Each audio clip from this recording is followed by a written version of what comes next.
สบายดีท่านผู้ชมยินดีต้อนรับเข้าสู่ช่องตูมตามออนทัวร์มื้อนี้ข้าพเจ้าพาท่านผู้ชมมาขี่รถเลาะตั้งแต่บ้านเมืองน้อยหาบ้านนาควยเพื่อจะพาท่านผู้ชมไปเบิ่งขัวทางรถไฟลาวจีนที่จะตัดผ่านทางเส้นนี้เพื่อจะไปหาสถานีเวียงจันทน์ตอนใต้ก่อนที่จะข้ามไปหาหนองคายราชยักษ์ไทยเอาเป็นว่าเฮาไปเบิ่งนำกันเลยท่านผู้ชม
ท่านผู้ชมตอนนี้ข้าพเจ้าได้พาท่านผู้ชมมาฮอด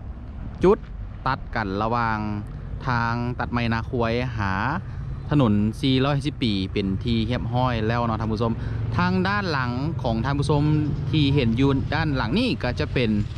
ขัวรถไฟที่ใช้ไว้ข้ามทางที่ตัดไม้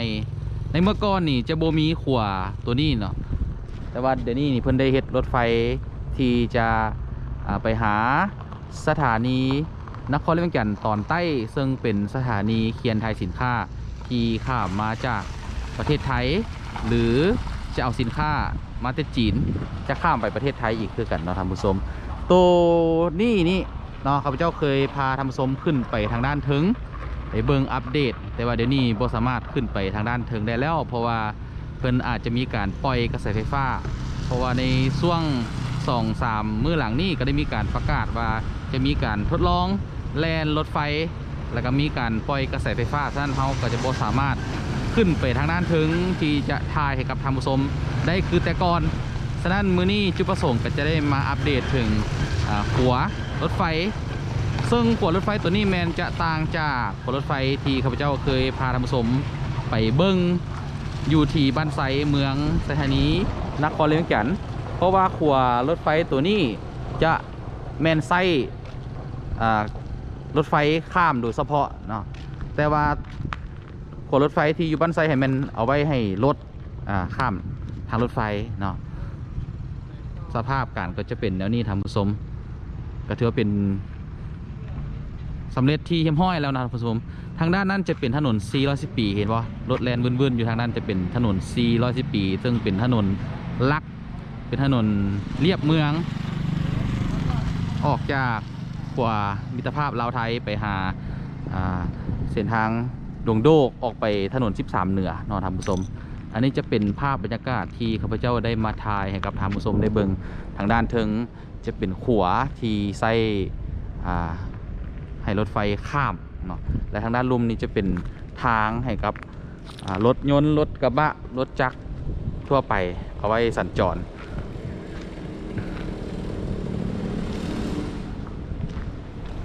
ทางด้านเทิงนี่เพิ่งก็เฮ็ดเป็นขัวเบตงเสริมเหล็กคักแน่ท่านผู้ชมถ้าผู้ใดเคยได้เบิ่งคลิปวิดีโอเก่าของข้าพเจ้าก็จะได้เห็นในตอนที่เพิ่นกำลังสร้างใหม่ๆเนาะเห็นว่าโอ้เอาเหล็กใส่บักหลายเลยหลายต้นเติบเลยขัวตัวนี้เพื่อให้น้ำหนักรถไฟที่จะแล่นผ่านส่วนนี้ก็เป็นช่วงค่อยค่ำยำแรงเนาะท่านผู้ชมบางจุดบางบ่อนก็ยังบ่ทันได้เป็นที่สำเร็จเสร็จสิ้นทางด้านนั่นก็จะเป็นสถานีน้อยๆที่เพิ่นเฮ็ดทางด้านนะเป็นสถานีน้อยๆเป็นสถานีขนส่งอุปกรณ์ต่างๆจุดนี้จะเป็นจุดสุดท้ายก่อนจะให้รถไฟแล่นเข้าสู่สถานีนครหลวงแก่นตอนใต้ซึ่งจะตั้งอยู่จุดพุ่นนะท่านผู้ชมห่างจากจุดนี้ประมาณ2 หรือว่า3 กิโลเมตรนี่แหละกับบ่ไก่เนาะก่อนที่จะข้ามไปสู่เมืองหนองคายลาดสยักไทยก็ยังเห็นว่ารถคนปูนก็ยังมีการแลนเข้าแลนออกเพื่อจะสืบต่อในการสร้างบางจุดบางตอนให้มันสำเร็จเสร็จสิ้นจุดนี้จะเป็นจุดสุดท้ายนะท่านผู้ชมเห็นว่าหัวก็ยังบ่ทันได้เฮ็ดเป็นที่สำเร็จเสร็จสิ้นเห็นปะก็ยังสามารถขึ้นไปได้อยู่ในตอนนี้แต่ว่ากับเพื่อความปลอดภัยของเฮาเนาะเราก็จะได้ถ่ายแต่เฉพาะอ้อมๆนี่ท่านผู้ชมได้เบิ่งถ้าว่าจุดนี้สำเร็จแล้วก็ถือว่ามีความพร้อม 100% ที่จะเปิดนำไส้ในวันศาสตร์ที่2 ธันวาที่ก็จะมาถึงนี่ท่านผู้ชมในคลิปวิดีโอก่อนนี่แมนได้พาท่านผู้ชมไปเบิ่งทางด้านถึงแต่ว่าคลิปนี้นี่แมนจะพามาเบิ่งทางด้านลุมก็จะได้เห็นสภาพการประมาณนี้เนาะท่านผู้ชมถ้าว่าเขาจะไปทางด้านนี้แมนจะออกหาบ้านเมืองน้อยเชียงดาออกไปดอนก่อยเข้าไปทางในเมืองทางด้านนี้แมนจะไปหาขัวมิตรภาพลาวไทยก่อนจะฮอดขัวมิตรภาพลาวไทยก็จะฮอดสถานีนครหลวงแก่น ตอนใต้ซึ่งเป็นสถานีเคียนทายสินค้าที่ข้าพเจ้าได้กล่าวมาก่อนนั้นเนาะเป็นสถานีที่ไว้เก็บสินค้าที่ข้ามมาจากประเทศไทยหรือว่าจะเอาสินค้าจากประเทศจีนข้ามไปหรือเอาสินค้าจากไทยมาลาวข้ามไปจีนต่อเนาะเห็นบอกเขายังเห็นรถ10 ล้อยังมีการแล่นยังมีการขนส่งตลอดเวลาเพราะว่าอยู่ทางด้านในพุ่นเนาะยังมีบางส่วนที่ยังบ่ได้สำเร็จเสร็จสิ้นเราก็ยังเห็นรถ10 ล้อที่ว่าขนส่งดินขนส่งปูนแล่นไปแล่นมาอยู่ตลอดเวลา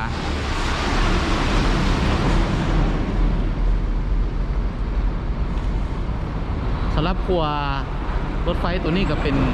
หนึ่งในขัวที่มีความแข็งแรงในมาตรฐานสากลนะท่านผู้ชมเล็กไส้บักหลายเลยในตอนที่เขาไปเจ้ามาเบิ่งสุดแล้วนี่โคตรเต็มแต่เล็กเลยขัวตัวนี้อาจจะเป็นขัวสุดท้ายที่เพื่อนได้สร้างเนาะก่อนจะแล่นไปสู่สถานีเวียงแก่นตอนใต้แล้วก็ข้ามไปหาประเทศไทยตัวนี้จะเป็นทางด้านข้างอีกฝั่งหนึ่ง